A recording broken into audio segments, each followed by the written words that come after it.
예수님께서 길을 가실 때 한 청년이 예수님께 다가왔습니다. 공관복음에 다 이 말씀이 기록되어져 있는데요. 그를 부자다 이렇게 말합니다. 부자 청년이 예수님을 찾아왔습니다. 누가는 말이죠. 이력서 한 줄을 더 쓰고 있는데 그가 관원이다 이렇게 말하고 있어요. 그러니까 그는 젊었습니다. 그리고 젊었는데 부자였습니다. 부자였을 뿐만 아니라 그는 젊은 관원이었습니다. 그러니까 여러모로 보나 성공한 젊은 부자였던 것이죠. 뿐만 아니라 나중에 예수님께서 율법을 지켜라 라고 얘기했을 때 내가 어렸을 때부터 이것을 다 지켰습니다 하는 것을 보면 신앙생활도 아주 잘한 그런 친구입니다. 그러니까 보통 우리가 어렸을 때 교회 다녔던 추억들을 얘기해 보라고 하면 교회 가는 척하고 땡땡이 치고, 그리고 엄마가 헌금 주면 꼭 교회 옆에는 가게가 있어요. 그래서 양심이 있는 애는 100원은 가게 가서 사 먹고 100원은 헌금하고, 양심도 없는 것은 다 까먹고, 뭐 이렇게 살았어요. 그런데 이 친구는 전혀 그렇게 살지 않았던 겁니다. 주일도 빼먹지 않고, 그리고 계명도 잘 지키고, 남들은 땡땡이 치고 나갈 때에 그는 성실하게 하나님께 예배했던 그런 친구입니다. 괜찮은 친구입니다. 우리가 그냥 이렇게 봤을 때에는 정말 사익감으로 참 안성맞춤이다. 아들만 있는 분들은 잘 모르시겠지만 딸만 있는 사람 그런 마음이 들어요. 그런 괜찮은 친구입니다. 이 친구가 누가 보기에도 남부러울 것 없는데 뭔지 자기의 마음의 곳간에 비어있는 것이 있었던 거예요. 그래서 예수님을 찾아왔습니다. 그 비어있는 곳간에 채우기를 원했던 것이 뭐냐면, 예수님, 내가 영생을 얻고 싶습니다 라고 예수님께 와서 부탁을 한 거죠. 예수님을 찾아와서 가장 먼저 그가 예수님을 부를 때 뭐라고 불렀느냐? 선한 선생님 이렇게 불렀어요. 보통 이제 바디메오 같은 사람은 예수님을 보자마자 보지는 못했죠. 눈이 안 보이니까. 듣자마자 뭐라 그랬어요? 나사렛 예수여, 다윗의 자손 예수여, 이렇게. 나사렛 예수가 아니고 지난주부터 제가 좀 이상해요. 다윗의 자손 예수여 이렇게 불렀어요. 그리고 어떤 사람은 주여 이렇게 부르기도 했습니다. 그러니까 예수님을 메시아로 인정한 거죠. 그런데 이 부자 청년은 예수님을 메시아로 인정한 것처럼 부르지는 않습니다. 하지만 극존칭을 사용해서 선한 선생님 이렇게 불렀던 겁니다. 여러분, 부자 청년인데요, 일부러 제목을 제가 부자 청년이라고 지었어요. 어느 정도 되면 부자일까요? 보통 나보다 많이 가지고 있으면 부자예요. 그래, 이제 좀 덜 가지고 있는 사람은 부자를 많이 봐요. 근데 진짜 많이 가지고 있는 사람은 자기가 부자인지 잘 몰라요. 그래서 부자를 잘 못 봐요. 여러분은 부자가 많이 보입니까? 아니면 부자가 안 보이세요? 주변에 부자들이 좀 보입니까? 부자라고 하면은 그런 거잖아요. 내가 물질적으로 어떤 구애를 받지 않는, 재물에 있어서 내가 부족함이 없다 이렇게 생각하는 사람이 전 부자라고 생각합니다. 그게 무슨 기준이 있겠어요? 뭐 1인당 국민소득이 2만 불이면은 그거 한 10배 정도 되면 부자다, 뭐 이런 게 어디 있습니까? 다 자기가 매기기 나름인 거죠. 그럼 여러분은 어떠세요? 그런 의미에서 내가 이렇게 사용하기에 내가 가지고 있는 것이 부족함이 없다 이렇게 느껴지세요? 아무도 없으세요. 그렇다면, 우리가 그렇게 마음으로 느껴진다면 우리가 부자 아니겠어요? 그러니까 조금 가지고 있어도 부자인 사람이 있고요, 많이 가지고 있어도 늘 허덕거리는 사람이 있어요. 그래서 우리가 좀 적게 가지고 있더라도 그것에 자족할 줄 아는 그런 부자가 되어졌으면 좋겠습니다. 부자 되세요. 네, 아멘 하는 사람은 다 부자 됐으면 좋겠다. 그래, 이 청년은 어쩌면 말이죠, 자기가 굉장히 성실한 거죠. 젊어서 부자가 됐으면 말이죠, 우리는 흔히 생각할 때 젊어서 부자, 그럼 어떤 사람이에요? 금수저 이렇게 생각하는데 다 그렇게 볼 건 아니에요. 이 친구는 아마 성실하게 모아서 부자가 됐을 거예요. 그가 관리가 되어졌어요. 관원이 되어졌어요. 관직에 오른 거 보면 말이죠, 이 친구가 능력도 있는 거예요. 뿐만 아니라 열심히 신앙생활을 해서 율법도 잘 지키는 그런 친구입니다.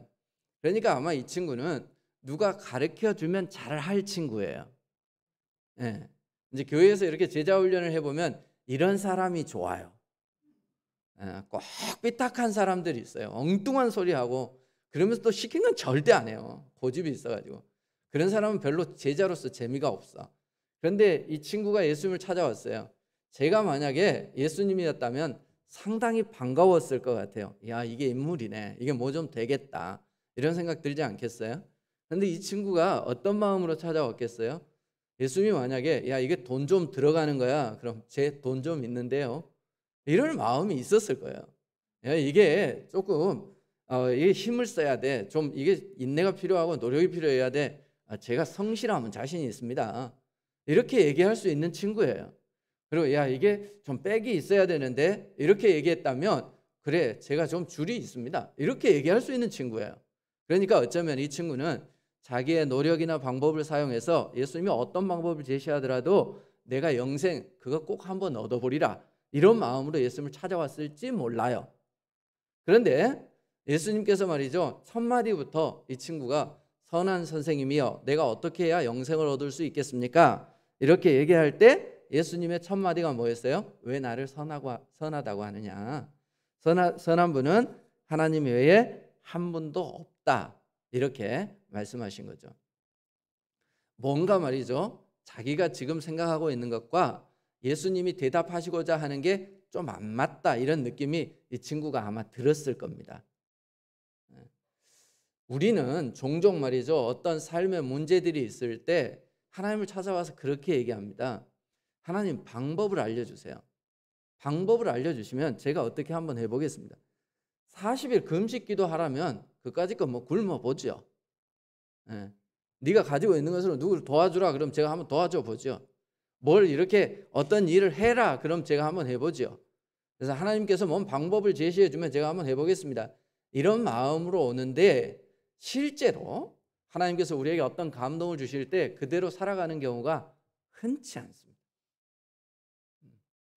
이제 목사니까 제 경험을 한번 얘기를 해볼게요. 제가 이제 한 달 전에 이렇게 메시지를 본문을 잡아 놓습니다. 그리고 이제 보통 일주일이 시작되면서 마음으로 그 본문을 늘 담고 살아갑니다. 일상 가운데서 이제 새벽에 기도할 때도 말이죠. 이번 주에 이것을 설교할 텐데 하고 그 본문을 한번 떠올려 보고 이래요. 그러면 어떨 때는 월요일쯤 되었을 때 말이죠. 설교가 이렇게 가닥이 딱 잡힐 때가 있어요. 그런 느낌 아시죠? 안 해봤으면서. 하여튼 그런 느낌이 올 때가 있어요. 그러면 이렇게 작게 이렇게 메모를 합니다. 그리고는 그런 마음이 들어요. 얼른 올라가서 내가 서재에서 이걸 타이핑을 해놔야 되겠다. 이런 마음이 들어요. 그런데 말이죠. 육신이 훨씬 더 몸을 지배하는 경우가 강해요. 새벽 예배 끝나면 피곤한데 가서 자야지. 이러고 누워버려요. 그러니까 우리가 뭔가 하나님께서 우리에게 감동을 주시고 어떤 방법을 줄 때 내가 그것을 잘 하나님께서 주신 방법대로 사용해야 되겠다. 그래서 이 문제를 해결해야 되겠다. 이런 마음은 있는데 실제로 그러기가 쉽지 않다는 거예요. 하나님께서는 말이죠. 우리가 그 이스라엘 백성들의 이제 예를 한번 들어볼게요. 이스라엘 백성들이 가나안에 살고 있었어요. 애굽에 살고 있었어요. 애굽에 살고 있을 때 바로의 지배를 받는 게 너무 싫은 거야. 그래서 그들이 하나님께 호소했잖아요. 하나님 여기서 좀 벗어나게 해주세요. 그러니까 하나님은 어떻게 해요? 그들을 거기서 벗어나게 해줍니다. 홍해를 건너게 해주시고요. 그리고 광야에서 먹을 것을 만나와 메추라기를 주시기도 하고요. 그리고 물이 없을 때는 바위를 깨기도 하시고요. 적들이 쳐들어왔을 때는 번개와 우레로 물리치시기도 하고 왕보를 보내서 물리치시기도 하셨어요. 그런데 잘 생각해 보세요. 우리의 삶에 하나님께서 항상 그렇게 역사하시냔 말이에요. 여러분 앞에 놓여 있는 홍해를 하나님이 갈라주신 걸 경험하신 적이 있으세요? 와, 이건 완전 기적이다. 이건 이루어질 수 없는 일인데 이루어졌다. 이런 거 몇 번이나 경험하셨어요? 만약 그런 걸 이스라엘 백성들처럼 자주 경험했다면 여러분들 여기 안 앉아 있습니다. 간증하러 다닌다고. 그렇겠죠? 하나님은 홍해를 갈라주시기보다는 말이죠. 배 타고 건너라고 가르쳐 주십니다. 반석을 갈라주시기보다는 말이요. 물 나올 구멍 가서 샘 파라고 우리에게 말씀하시는 거예요. 그런 방법을 우리에게 알려주세요. 먹을 것이 없을 때 말이죠. 기다려, 만나, 받아라. 이게 아니고요. 하나님께서 열심히 일해. 그래, 이 땅에는 말이죠. 뭘 심으면 잘 될 것 같아. 이렇게 하나님은 우리에게 알려주시는 거예요. 공부하는 학생들에게 말이죠. 하나님께서 야, 열심히 말이지. 하나님만 섬겨. 그럼 내가 정답은 책임지 마. 얼마나 좋겠니? 그렇죠? 그래서 막 시험을 타고 막 시원지에서 말이죠. 답안지가 붕 뜨고 막 이런 기적 같은 일들이 우리에게는 일어나지 않습니다. 그래, 하나님께서 우리에게 주시는 방법은 말이죠. 우리가 생각하는 것처럼 쉽고 우리가 생각하는 것처럼 그냥 할 수 있는 그런 게 아니에요. 어쩌면 우리의 가장 어려운 숙제를 하나님 주실 때도 있습니다. 내가 가장 싫어하는 것을 하나님께서 방법으로 제시해 주실 때도 있습니다. 그러므로 하나님께 무엇을 알려달라고 하시기 전에 우리는 사실은 그것을 감당할 만한 마음의 준비와 그리고 감당할 만한 그런 능력을 우리가 갖추는 게 훨씬 더 중요할 수 있습니다. 그래, 이 부자 청년에게 예수님께서 방법을 제시해 주셨어요. 예수님에게 해답이 없었던 건 아닙니다. 그런데 이 청년은 해답을 안고 돌아갔습니까? 안지 못하고 돌아갔습니까? 그 청년은 근심하며 돌아갔습니다. 예수님이 준비되어 있지 않았던 게 아니라 그 청년이 준비되어 있지 않았습니다. 우리가 볼 때는 모든 것이 다 준비되어져 있는 청년 같지만 실제로 그가 예수님을 만나고 나서 그는 너무나 부족한 자신을 발견하고 근심하며 돌아갔던 것이죠. 그래서 신앙생활이라고 하는 것은 어쩌면 우리가 이런 준비를 하는 거예요. 하나님 앞에서 잘 준비되어 있을 때 우리가 말이죠. 결정적인 순간에 하나님이 우리에게 정답을 제시해 주실 때, 길을 열어 주실 때 하나님 싫습니다 라고 돌아서는 것이 아니라 옳습니다. 내가 그 길을 걸어가겠습니다 라고 준비되어 있는 이것이 우리 가운데 필요한 것이죠. 부자는 지금 돈을 얼마나 가지고 있는가 이것이 부자가 아니라 말이죠. 앞으로 얼마나 더 벌 수 있는가 이게 더 중요한 거잖아요. 신앙도 마찬가지예요. 지금까지 내가 어떻게 신앙생활을 해왔는가 하는 것이 아니라 앞으로도 어떻게 신앙생활을 풍성하고 하나님 앞에 성숙하게 해나갈 수 있는가 이게 더 가치 있는 거예요. 그래서 우리가 잘 준비되어져 있어서 하나님 앞에서 하나님께서 어떤 방법을 제시해 줄 때 잘 수행할 수 있는 그런 우리들이 되어질 수 있기를 바랍니다. 자, 부자 청년은 의욕이 있었습니다. 그래서 예수님께 와서 물었습니다. 그리고 자기가 할 수 있을 거라고 생각했습니다. 자, 이제 오늘 본문이 있고 그 앞에 본문의 내용에 보면 예수님께서 아주 대조적으로 말이죠. 어린아이들을 데려놓고 뭐라고 말씀하셨어요? 이 어린아이들과 같이 되지 아니하면 천국에 들어갈 수 없다 이렇게 말씀했어요. 자, 아이들에게 무슨 능력이 있어요?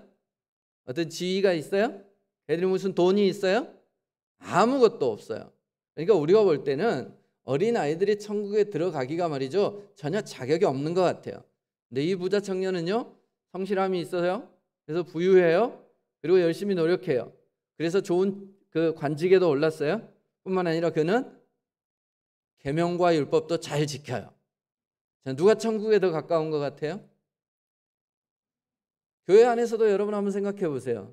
목자가 천국에 가까운 것 같아요? 새신자가 천국에 가까운 것 같아요? 어린아이가 가까운 것 같아요? 왜 저라고 얘기를 안 해주세요? 다 그렇잖아. 우리 목사님 꼭 천국에 갈 거야 이렇게 생각했는데 어쩌면 목사는 부자 청년처럼 근심하며 돌아갈지도 몰라요. 그런데 어린아이는 말이죠. 아무 준비도 안 돼 있고 맨날 교회 오면 떠들기만 하고 예배 시간에 되게 방해만 된다. 딱 때 맞춰서 교회 오면 울기만 하네. 뭐 이런 애들이 있잖아요. 그럼에도 불구하고 하나님 그 아이가 천국에 들어갈 수 있다 이렇게 말씀하실 수 있다는 겁니다. 우리는 많은 경우에 우리의 노력으로 우리의 열심으로 우리의 수고로 우리의 행위로 천국에 들어갈 수 있다라고 생각합니다. 그런데 예수님께서는 반대로 말씀하실 수 있습니다. 이스라엘 백성들이 말이죠. 레위기 6장 4절 우리가 잘 알고 있는 이스라엘 백성들에게 들려주신 쉐마입니다. 들으라 이스라엘아 우리 하나님 여호와는 오직 유일한 여호와이시니 하나님은 유일한 여호와시다 이렇게 말씀하고 있어요. 네, 하나님은 유일하게 선하신 분입니다. 그러니까 예수님께서 말씀하신 게 그거예요. 선한 선생님이여 라고 얘기를 했을 때 예수님께서 선한 분은 하나님밖에 없다라고 하심으로 자기에게 쏠린 시선을 하나님께 돌리고 있습니다. 이 청년은 아마 그렇게 생각했을 거예요. 이제 예수님이 지금 사역 말미입니다. 조금 있으면 이제 십자가를 지실 때예요. 그러니까 자기의 이름이 굉장히 많이 알려져 있는 시기란 말이에요. 그럼 사람들이 생각했을 거 아니에요. 저 청년은 말이지 누구야? 알아봤더니 자기 아버지가 별 볼 일 없는 목수예요. 그런데 말이죠, 굉장히 유명해진 거예요. 어쩌다가 유명해졌죠? 그는 특별한 능력을 가지고 있어요. 그래서 귀신을 쫓아내기도 하고 병자를 고치기도 해요. 그리고 말이지, 특별히 사람을 엄청 좋아해요. 세리들이 와도 맞이해주고요, 창녀들이 와도 맞이해주고요, 그리고 아무리 약하고 연약한 사람들이 찾아와도 품어준단 말이지. 그러니까 이 청년이 생각할 때 이 사람은 굉장히 선한 선생이다, 이렇게 생각했습니다. 거기에는 어떤 그 의미가 깔려 있는 걸까요? 저 사람은 스스로 자기의 어떤 부족한, 소위 말해 흙수저로 태어났는데 스스로를 잘 가꾸어서 사람들에게 존경받는 사람이 됐다, 선한 선생님이 됐구나, 이런 마음이 깔려 있을지 몰라요. 그래서 그는 예수님을 선한 선생님이라고 불렀을지 모릅니다. 그런데 예수님께서는 아니라는 거죠. 그런 의미에서 볼 때 나를 선한 선생이라고 부르지 마라. 오직 의로우신 분은 하나님밖에 없다. 우리가 많은 경우에 믿음으로 구원을 받는다라고 얘기를 하지만 실제로 우리의 삶 가운데는 그래도 하나님께 복을 받으려면 우리가 뭘 좀 해야지, 이런 생각이 강해요. 우리가 구원을 받으려면 하나님 앞에서 행위를 뭔가 그 하나님께 복 받을 짓을 해야지, 이런 생각을 우리가 가질 때가 많습니다. 이 청년이 그렇게 질문합니다. 보세요. 내가 무엇을 하여야 영생을 얻을 수 있으리까? 이렇게 질문해요. 자, 여기에서 영생은 사실은 하나님께서 우리에게 주시는 선물입니다. 그리고 여기에서 얻을 수 있으리까 하는 게, 이 단어 자체가 말이죠, 제비 뽑다, 상속받다, 이런 단어예요. 그러니까 제비를 뽑는 제비를 뽑는, 이제 이스라엘 백성들이 제비를 뽑는 대표적인 어떤 사건이 있는데, 그게 뭐냐면 이스라엘 땅을 분배할 때였어요. 그들이 가나안에 들어갔을 때 말이죠, 그 땅을 분배할 때 제비를 뽑아서 그 땅을 분배받았어요. 그러니까 그 땅은 자기들이 노력해서 차지한 땅이 아니고 하나님이 그들에게 주신 땅이에요. 자, 그래서 이스라엘 백성들은 땅을 생각할 때 땅 주인이 누구라고 생각하는 거예요? 자기들이 아니에요. 그러니까 이 땅을 팔아요, 못 팔아요? 못 팔아요. 임대는 해요. 임대를 살 때도 재임대하는 경우가 있잖아. 그런 것처럼. 그래도 희년이 되어지면 돌려줘야 되는 거예요. 그래, 이스라엘 백성들은 그런 생각들을 가지고 있었어요. 이게 이제 하나님의 땅이다. 그럼 제비 뽑다라고 하는 것은 상속받다, 하나님께로부터 공짜로 받다, 이런 말이야. 근데 이 친구가 내가 무엇을 하여야 영생을 얻을 수 있겠습니까? 이렇게 질문한 것은 약간, 그러니까 이렇게 앞뒤가 맞지 않는 얘기죠. 뭘 해야지 공짜로 받겠습니까? 이런 질문이에요. 이상하죠? 뭘 해야지 거저받을 수 있겠습니까? 뭔 말인지 모르겠습니까? 모르는 표정인데, 거저받으면 뭘 해서 받는 게 아니고 안 해서 받는 게 거저받는 거잖아요. 그죠? 그런데 뭘 해야 거저받겠습니까? 이렇게 묻는 거라니까. 뭘 해야 영생을 얻을 수 있겠습니까? 이 말은 뭘 해야 영생을 거저받겠습니까? 이 말이에요. 뭔 말인지 알겠습니까? 네, 알겠죠? 저보다 다 똑똑하니까. 그렇습니다. 그러니까 이 친구의 질문 자체가 좀 이상한 거예요. 네, 네. 영생은 말이죠, 사실 거저받는 겁니다. 그래서 뭘 해야 받는 게 아니에요. 그런데 이 청년은 굉장히 자신감이 있는 거죠. 그래서 예수님, 뭐라도 하겠습니다. 어떻게 하면 제가 이 영생을 얻을 수 있겠습니까? 그래서 예수님이 그의 방식으로 설명합니다. 자, 우리가 뭘 해야 영생을 얻을 수 있습니까? 여러분 한번 말해 보세요. 뭘 해야 영생을 얻을 수 있죠?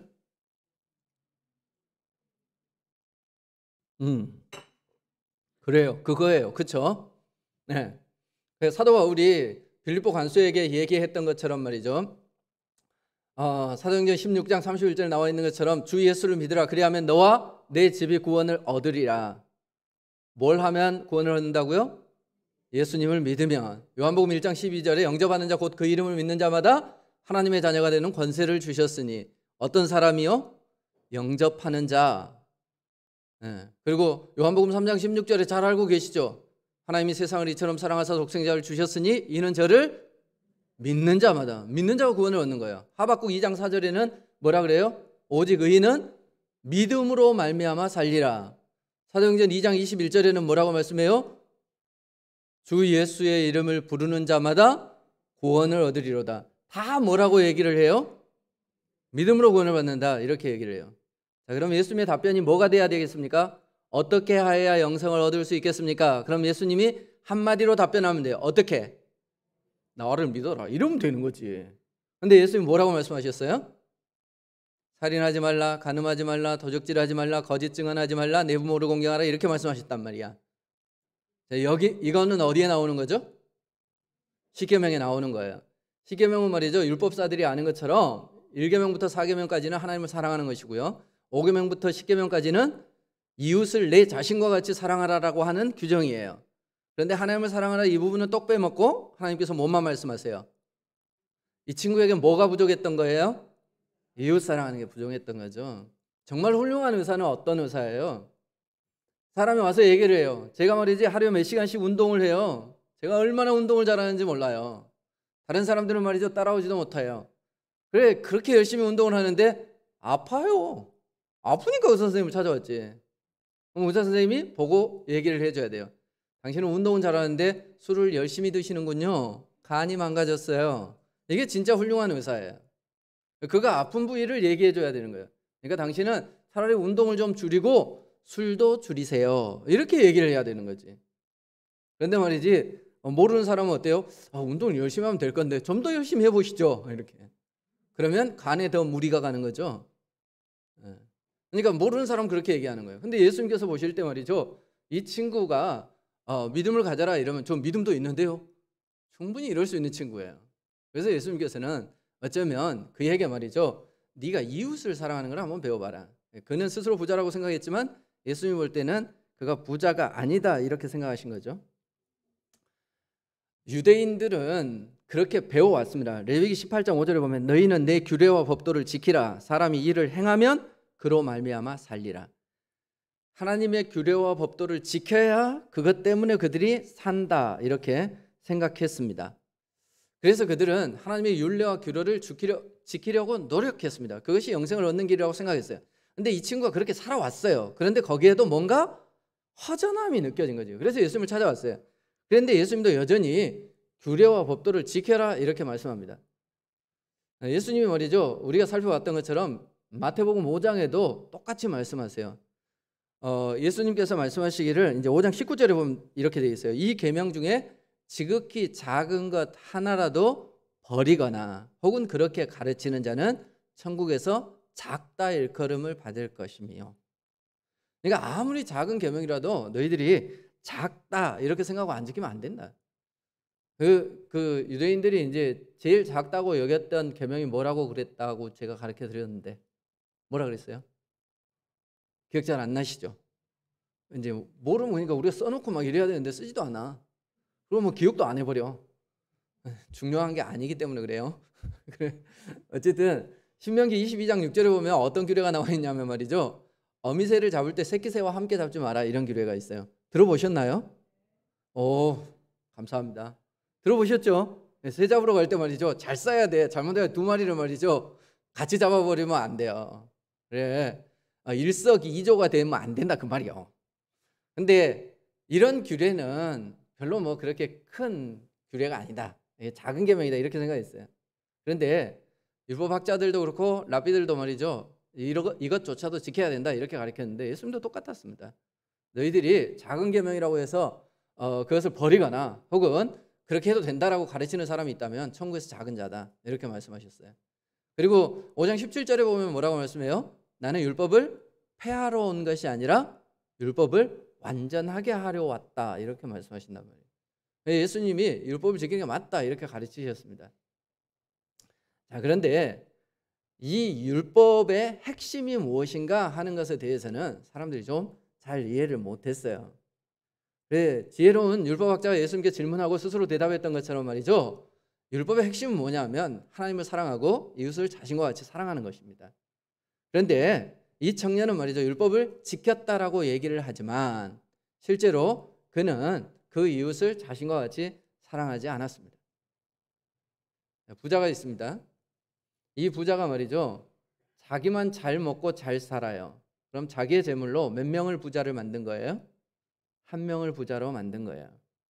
근데 내가 가지고 있는 재물이 있어요. 근데 이것을 말이죠, 힘들고 어려운 사람에게 한 사람에게 나눠줬어요. 그래서 아까 말씀드렸던 것처럼 그 사람이 그것을 말이지 그 사람으로부터 받고 나서 자기가 부요함을 느껴요. 그러면 자기 재물로 몇 사람을 부자를 만든 거예요? 두 사람을 부자로 만든 거예요. 누가 더 부자인 것 같아요? 두 사람 부자로 만든 게 더 부자인 것 같죠? 예. 그런 의미에서 말이죠. 세상에서 가장 귀한 게 뭐예요? 그것도 모른다 또. 예? 한 생명이 천하보다 귀하다잖아요. 그러니까 세상에서 가장 귀한 게 뭐예요? 생명이에요. 내가 열심히 살아서 내 한 생명 먹여 살렸어요. 내가 열심히 예수 믿고 나 혼자 구원받았어요. 그럼 그 사람은 영혼에 대해서 부자예요. 자, 그런데 예수님은 말이죠. 이 땅에 오셔서 세상의 모든 예수 믿는 사람들을 살리셨어요. 예수님은 생명에 대해서 억수 부자예요. 그렇죠?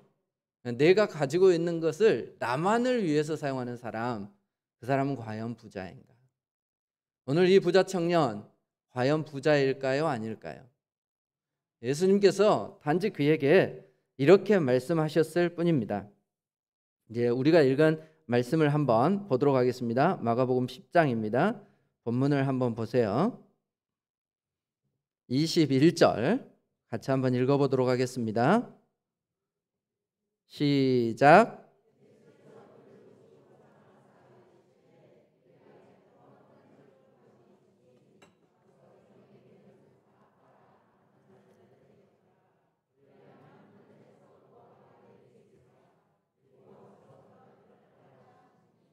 아멘. 여기에 예수님께서 방법을 제시하십니다. 너에게 부족한 것이 있다. 그리고 나서 가서 내게 있는 것을 다 팔아 가난한 자들에게 주라. 그리하면 하늘에서 보화가 내게 있으리라. 그리고 와서 나를 따르라. 이렇게 말씀하셨는데, 자, 예수님께서 말씀하신 이 말씀의 핵심이 뭐예요? 핵심 처방이 뭡니까? 뭐라고 말씀하셨어요? 뭐가 핵심이에요? 너가 가지고 있는 거 팔아서 가난한 사람들에게 주라. 나를 따르라. 이렇게 말씀하셨어요. 뭔 것 같아요? 네, 나를 따르라 하는 이 말씀이 예수님께서 이 친구에게 주신 핵심 메시지예요. 근데 이 친구는 뭐가 들렸어요? 가난한 자들에게 나누어 주라. 이게 들렸던 거예요. 왜 그랬을까? 사람은 관심이 있는 것만 들려요. 자기가 관심이 있는 것만 보이고요. 자기가 듣고 싶은 것만 듣는 게 사람이에요. 예수님께서 영생을 얻는 방법을 그 친구에게 알려주셨어요. 내가 곧 길이다. 그러니까 너가 나를 따라라. 내가 곧 생명이다. 그럼 너가 영생을 얻게 될 거다. 이렇게 알려주신 거죠. 그런데 너가 나를 따라오기에는 짐이 너무 무거워. 그러니까 너가 지고 있는 그 재물이라는 짐은 벗어버리고 와야 되겠어. 이렇게 말씀하신 거예요. 근데 얘는 그 무거운 짐을 내려놓는 게 말이죠. 자기가 너무 힘든 거예요. 그래서 그 친구는 그것 때문에 고민하고 돌아갔다. 이렇게 말씀합니다. 저는 이 친구가 굉장히 교만한 친구라고 생각합니다. 우리가 흔히 생각할 때 교만이라고 하는 것은 자기 잘난 척하는 것, 이것만 우리가 생각할 때가 많아요. 강한 사람이 자기의 힘 자랑하고 말이죠. 좀 배운 사람이 자기의 지식 자랑하고 말이죠. 있는 사람이 말이죠. 있다고 자랑하고 말이죠. 이런 것을 우리는 교만하다 이렇게 생각하는데, 진짜 교만은 어떤 거냐? 되돌아서지 않는 겁니다. 자기가 틀렸음에도 불구하고 틀린 것을 인정하는 게 제일 큰 교만입니다. 예수 믿는 사람들에게 중에서 진짜 교만한 사람은 어떤 사람이냐? 회개하지 않는 사람입니다. 하나님께서 자기에게 길을 제시해주고 자기에게 처방해줬음에도 불구하고 내가 가지고 있는 생각, 내가 가지고 있는 관념, 내가 지금까지 경험했던 내 방법, 이걸 못 버려요. 이 친구는 지금까지 말이죠, 선한 선생이 될 수 있고 사람들로부터 존경받을 수 있으려면 예수님처럼 뭘 해야 된다고 생각했어요. 그래서 자기는 돈도 모아봤고요, 그리고 지위도 차지해봤어요. 그리고 열심히 신앙생활도 해봤어요. 그러니까 뭘 여기에다 더하면 뭐가 될 것 같은데 아직 안 되는 것 같아. 그래서 영생을 얻고 싶은데 말이지, 예수님 뭘 더 할까요? 그리고 왔어요. 그런데 예수님은 넌 더해야 될 게 아니라 빼야 된다. 네가 가지고 있는 그 재물 말이지, 그거 가난한 사람들한테 나눠줘. 그리고 너는 나를 따라오면 돼. 이렇게 가르쳐 주셨어요. 이 부자 청년이 말이죠, 근심하며 돌아갔는데, 여러분이 볼 때 이 부자 청년은 잘 선택한 것 같아요? 잘못 선택한 것 같아요? 잘 생각해보고 대답하세요. 이 부자 청년이 잘 선택했어요? 잘못 선택했어요? 야, 까딱 잘못했으면 사이비한테 돈 다 뺏길 뻔했는데 말이지, 정신을 바짝 차리고 말이지, 돈도 하나도 안 뺏기고 얼마나 잘했어. 그렇죠? 아니에요? 우리는 남의 얘기니까 그렇게 합니다. 여러분 말이죠, 소중하게 생각하는 우리 아들이, 우리 딸이 어느 날 갑자기 와가지고 얘기를 하는 거예요. 아버지, 제가 말이죠, 선교사로 헌신해야 되겠습니다. 그래, 모든 것을 다 버리고 제가 아프리카로 가겠습니다. 결혼도 안 한 아들, 딸이 그러면 여러분 어떻게 하시겠습니까? 주여, 내 아들에게 믿음을 주셔서 감사합니다. 이러겠습니까? 조금 이렇게 뭔가 신앙에 있는 분은 기도해 봤니? 좀 더 신중하게 생각해 보지? 이렇게 얘기할 거예요. 그런데 보통의 부모 같으면 네가 미쳤냐? 아마 이럴 겁니다. 그러기가 쉽죠. 제가 아는 목사님은요, 아들이 공부를 아주 잘했어요. 그래서 한의대를 갈 성적이었는데 한의대를 보낼 만한 돈이 없어서 그래서 법대를 보냈어요. 문과가 좀 싸. 그런데 이 녀석이 법대 이제 나오고 나서 그것도 성균관 법대를 나왔어요. 그래, 성균관 법대 아세요? 우리는 서울대밖에 몰라. 그래, 하여튼 거기를 나왔는데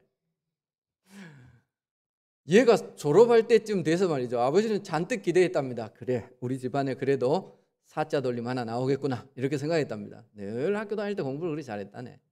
그런데 졸업할 때쯤 돼서 얘가 딱 와서 아빠, 저 신학교 가야 되겠습니다 이러더라네. 아, 나 같으면은 말이지, 기도해 봤니? 이랬을 것 같아요. 근데 이 목사님은 뭐라고 얘기를 했냐면 그랬답니다. 그래야지, 니같이 똑똑하고 야무진 놈이 목사 돼야지 그랬다네. 그래, 걔가 진짜 목사가 됐어요.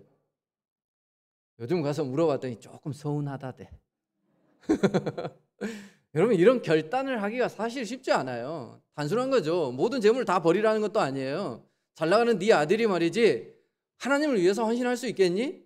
사회적 지위를 포기하고 그리고 명예와 재물을 포기하고 그렇게 살아가는 건 너 괜찮니? 라고 얘기할 때 내일도 아니고 내 자식 일이어도 우리가 예 이렇게 선뜻 대답하기가 쉽지 않아요.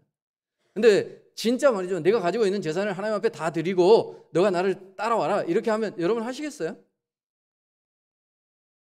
자, 우리가 말씀을 드리면 이걸 단순히 듣고 아 좋다 그렇게 살아야지 이렇게 하면 안 되고 우리가 조금이라도 좀 닮아가야 되지 않겠어요?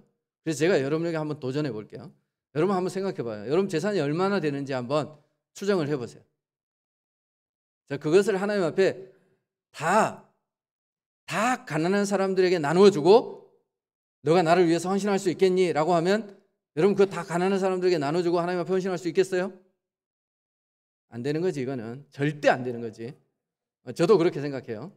자, 그럼 10분의 1만 되겠어요?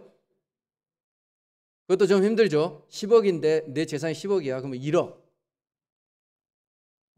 10억에 1억 정도는 괜찮은데 100억에 10억? 이건 좀 센데.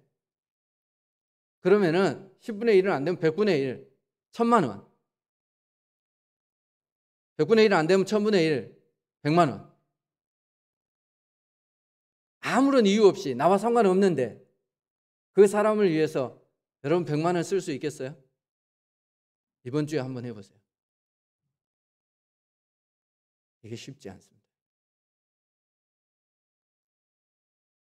뭐가 쉽지 않냐? 누구를 도와줘야 될지를 몰라요. 일단 안 도와줘 본 사람은 말이죠, 대상자를 찾기가 쉽지 않습니다.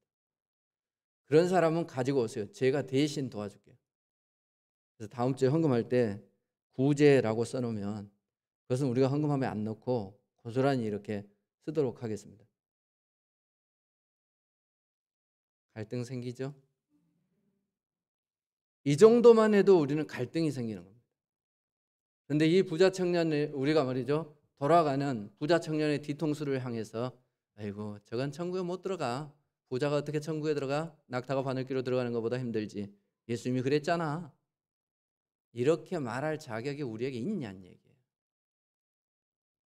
우리가 정말 부유한 사람이라면 정말 나만 부유한 사람이 아니고 다른 사람을 부유하게 해줄 수 있는 사람이 진짜 부자예요. 저번 새벽에 한번 말씀을 드렸는데 안양 일심교회 김상수 목사님이라고 계세요. 이분이 지금 은퇴를 하셨는데요. 지금 외국에 나가 선교를 하고 계세요. 내가 그분은 딱 우리 교회에 한번 초청해가지고 설교를 들어본 경험밖에 없어요. 그냥 할아버지예요. 좋게 생긴 할아버지예요. 근데 이 할아버지하고 같이 사역을 했던 부목사님한테 그 목사님 얘기를 들었는데 그 목사님이 가지고 있는 돈에 대한 관념, 그분은 돈을 이렇게 정해야 한대요. 돈은 똥이다. 왜냐? 돈이 모여 있으면, 똥이 모여 있으면 냄새가 나는 것처럼 돈이 모여 있으면 냄새가 난다. 똥이 모여 있으면 이 똥파리가 날라드는 것처럼 돈이 모여 있으면 꼭 똥파리 같은 것들이 이렇게 날라들어서 문제가 생긴다. 그런데 그 똥을 밭에 뿌리면 거름이 되어져서 많은 열매를 맺는 것처럼 그 돈을 사람들을 향해서 쓰면은 그것이 좋은 열매를 맺는다. 교회는 돈을 모아둬서는 안 되고 돈을 써야 된다. 그래서 그 교회는 실제로 한 달 모인 헌금을 한 달 만에 다 쓴답니다.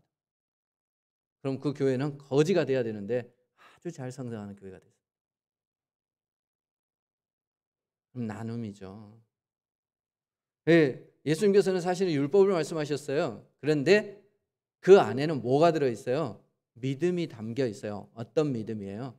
내가 이걸 버리고 주님을 따라도 살 수 있다는 믿음입니다. 내가 돈이 없어도 필요하시면 하나님이 돈을 주실 것이라는 믿음입니다.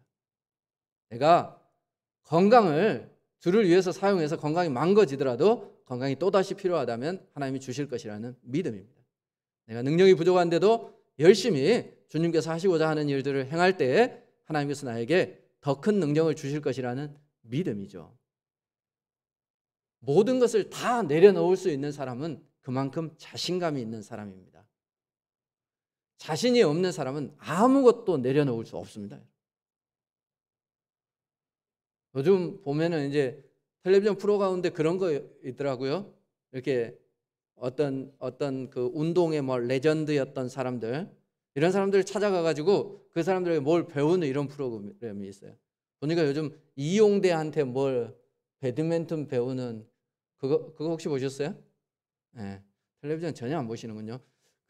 그런 게 있어. 그거 보니까 와, 잘해.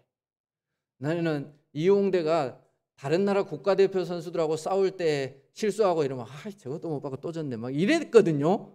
아마추어들하고 하니까 비교가 안 돼요. 한 손 딱 넣고 하는데도요, 한 점도 안 내줘. 그게 이제 같이 프로그램 하는 그 예능인들이 얘기하는 거죠. 자, 한번 붙어봅시다 이러면서 얘기를 한단 말이죠. 근데 바로 붙으면 안 되니까 호주머니 손 넣고 합시다. 뭐 손 넣지 뭐 이러는 거지. 그게 뭐예요? 자신감. 내가 다 비워 놓더라도 충분하다라고 하는 자신감. 믿음은 그런 겁니다, 여러분. 내가 아무것도 없어도 하나님이 하늘에서 만나라도 주시겠지. 내가 말이지 다 죽어가도 하나님께서 나에게 생수를 주셔서 살려내시겠지. 이게 믿음이에요. 이게 믿음. 그러니까 이 부자 청년은 계명에 익숙한 친구죠. 그러니까 예수님이 계명을 말씀하심으로 사실은 그 계명 속에 담겨져 있는 뭘 강조하신 거예요? 믿음을 강조하신 거예요. 그래서 너가 진짜 믿음이 있다면 네가 가지고 있는 거 그거 다 가난한 사람 나눠줘. 그리고 정말 영생을 얻기를 원한다면 정말 생명의 길인 나를 따라와. 이렇게 말씀하신 거예요. 근데 이 친구는 그런 믿음이 없었던 것이죠. 그래서 결국 예수님을 따라가지 못했습니다. 우리는 그를 불쌍하게 여기지만 사실은 우리도 그와 다르지 않다. 단돈 100만 원도 아무런 이유 없이 대가 없이 사용하지 못하는 게 우리의 모습이다. 그렇다면 어떻게 해야 되겠어요? 나도 어쩔 수 없나 봐. 이러면 되겠습니까? 나도 어쩔 수 있는 사람이 좀 돼봐야 되지 않겠어요?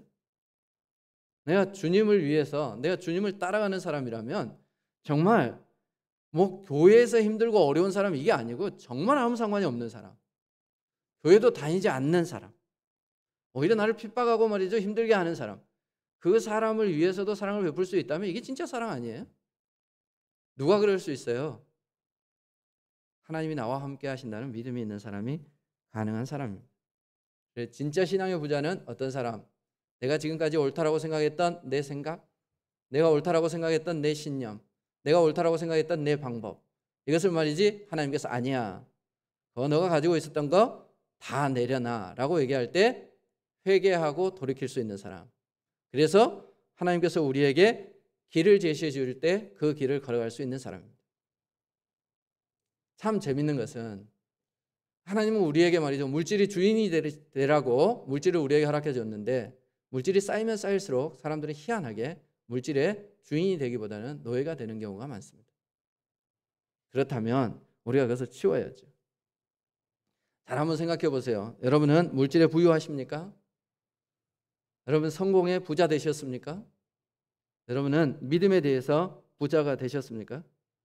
그것을 만약 당신만을 위해서 사용하고 있다면 말이죠, 누군가 저 사람 믿음 좋아 라고 얘기하는데 아무에게도 영향력 없는 그저 자기만 그 신앙생활을 이어가고 있다면, 그렇다면 그는 부자인가? 남들이 말이지 저 사람 많은 것 가지고 있어 라고 얘기하는데 그것을 자기만 이어가요 사용하고 있다면 그 사람 부자인가? 어쩌면 그것을 내려놓는 게 필요해요.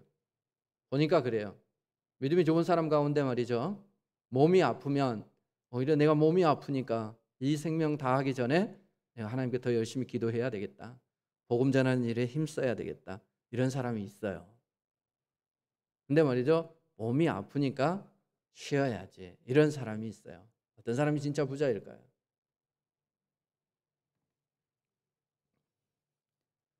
주를 따르기 위해서 돈이 필요하다면 하나님께서 돈을 주실 줄 믿습니다. 주를 따르기 위해서 우리에게 능력이 필요하다면 하나님께서 우리에게 달란트를 주실 줄 믿습니다. 우리에게 말이죠, 기회가 필요하다면 하나님이 더없이 좋은 기회를 주실 줄 믿습니다. 그렇습니다. 하나님께서 말이죠, 우리에게 필요한 것은 채워주십니다. 그러려면요, 우리가 주를 따라가야 합니다. 그리고 우리에게 무거운 짐이 되고 있는 세상의 것들을 내려놓을 수 있어야 합니다. 진짜 부자는 자기의 능력으로 많은 것을 쌓은 사람이 아니라 주님이 주신 것이 많이 쌓인 사람이 진짜 부자입니다. 하나님이 주시는 은혜가 많이 쌓여 있는 사람이 진짜 신앙의 부자입니다. 그리고 그 쌓여 있는 그것을 나눌 줄 아는 사람이 더 큰 부자입니다. 스스로 쌓으려고 노력하지 말고 하나님이 주신 것으로 더 많이 쌓으시고, 그리고 그것을 나누는 여러분 되십시오. 우리 옆에 있는 분들에게 이렇게 인사합시다. 부자 되십시오. 다시 한번 인사하도록 하겠습니다. 부자 되십시오. 네, 우리 한번 기도하겠습니다. 고마우신 하나님 감사합니다. 참된 부유함이 무엇인지 우리가 생각해 볼 수 있는 기회를 허락하여 주시니 감사를 드립니다. 하나님, 우리가 열심히 노력하고 다른 사람들보다 좀 많이 가지고 있으면 부자인 줄 알았습니다. 남들보다 우월한 것이 부자인 줄 알았습니다. 그런데 예수님께서는 네가 진짜 부자 되려면 그거 다 나눠주고 내 길을 따라라고 말씀해 주셨습니다. 하나님, 우리가 정말 부자 되지 못하는 것이 내가 가지고 있는 그 욕심, 내 생각, 내가 가지고 있었던 그 경험이나 관념들, 그것들이 부자 되는데 장애물이 되고 있지는 않습니까? 주님을 따르는데 그것이 장애물이 된다면 이제 우리가 그것을 내려놓을 수 있는 결단을 할 수 있도록 도와주옵소서. 하나님, 뿐만 아니라 우리가 자신만을 부유하게 하는 사람이 아니라 하나님께로부터 받은 것으로 남을 부유하게 해줄 수 있는 진짜 부자가 될 수 있도록 도와주옵소서. 우리 교회가 그러하기를 원합니다. 우리만 배 채우는 것이 아니라 섬기는 교회가 될 수 있게 하시고 사랑을 나누는 교회가 될 수 있도록 도와주옵소서. 예수님 이름으로 기도하옵나이다. 아멘. 308장